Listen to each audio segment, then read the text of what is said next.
ഇന്ന് തന്നെ ഡൗൺലോഡ് ചെയ്യൂ. കാണൂ നിങ്ങളുടെ ഫേവറേറ്റ് ഷോസ്. താലി കെട്ടിയവനെ പാതാളത്തിലേക്ക് ചവിട്ടി താഴ്ത്തിയിട്ട് ആരോടൊപ്പം പൊറുക്കാനാടി നീ ഇങ്ങോട്ട് വന്നത്? ഇനി നിനക്ക് ഇവിടെ എന്താടി അവകാശം? അവകാശം സ്ഥാപിക്കാൻ ഒന്നുമല്ല. എന്റെ കുറച്ച് സാധനങ്ങൾ എടുക്കാനുണ്ട്, അത് എടുത്തിട്ട് ഞങ്ങൾ പോയിക്കോളാം. വേണ്ട, അതിന്റെ പേര് പറഞ്ഞ് നിന്റെ ഈ തൃക്കാലി വീട്ടിൽ പതിയാൻ ഞാൻ അനുവദിക്കില്ല. നിന്റെ സാധനങ്ങളൊക്കെ ചുട്ട് കരിക്കുന്നുണ്ട് ഞാൻ. എന്നിട്ട് ആ ചാരം കവറിലിട്ട് കൊറിയർ അയച്ചേക്കാം. ഈ അസത്ത് ജന്മത്തിൽ കുറി വരയ്ക്കാൻ.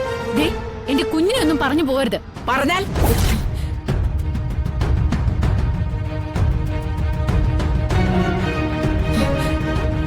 അപ്പച്ചി. അപ്പച്ചിയോ? എടി, നിന്നെപ്പോലെടുത്ത് എന്റെ മുന്നിൽ വന്ന് പഞ്ചപുച്ഛ മടക്കി വാവത്തി നിൽക്കേണ്ടവളാ. അങ്ങനെയുള്ള നീ ചുളുവിന് എന്റെ ആങ്ങളുടെ മോന്റെ ഭാര്യയായി. എടി, അതുകൊണ്ടല്ലേ എടി തമ്പുരാട്ടിന്ന് വിളിക്കേണ്ടടുത്ത് നീ എന്നെ അപ്പച്ചിന്ന് വിളിക്കാൻ തുടങ്ങിയത്? ജഗനെ ജയിലിലേക്ക് തന്നെ തട്ടി എറിഞ്ഞവളല്ലേ നീ? ഇനി എന്താടി നമ്മൾ തമ്മിലുള്ള ബന്ധം? കടക്കടി പുറത്ത്.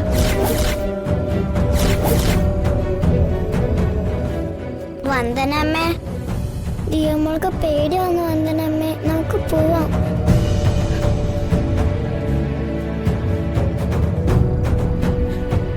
പുറത്തേക്ക് പോയില്ലെങ്കിലോ? പോയില്ലെങ്കിൽ നിന്നെ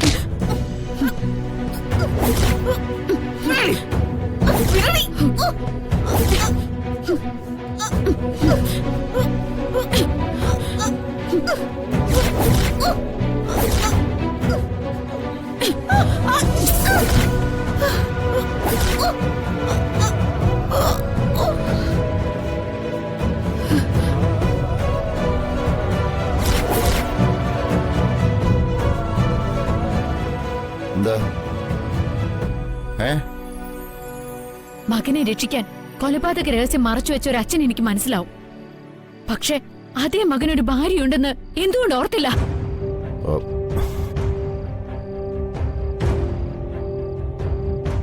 അപകടം നടന്ന് വർഷങ്ങളായിട്ടും സൂക്ഷിച്ചു വെച്ച രഹസ്യം വൈകിയ വേളയിൽ എന്തിനെ വെളിപ്പെടുത്തിയ?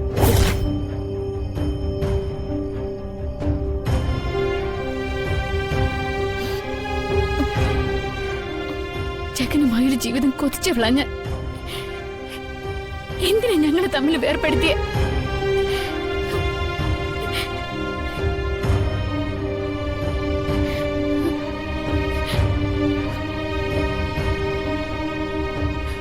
ഒരുപാട് രഹസ്യങ്ങൾ ഒളിപ്പിച്ച് ശീലമുള്ള ആൾക്ക് ഇതൊന്നും ഒളിപ്പിച്ച പോരായിരുന്നോ?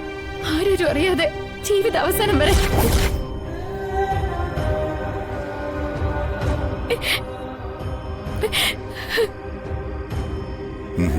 മനഃപൂർവ്വമായിട്ട് എന്റെ മോൻ തെറ്റൊന്നും ചെയ്തിട്ടില്ല.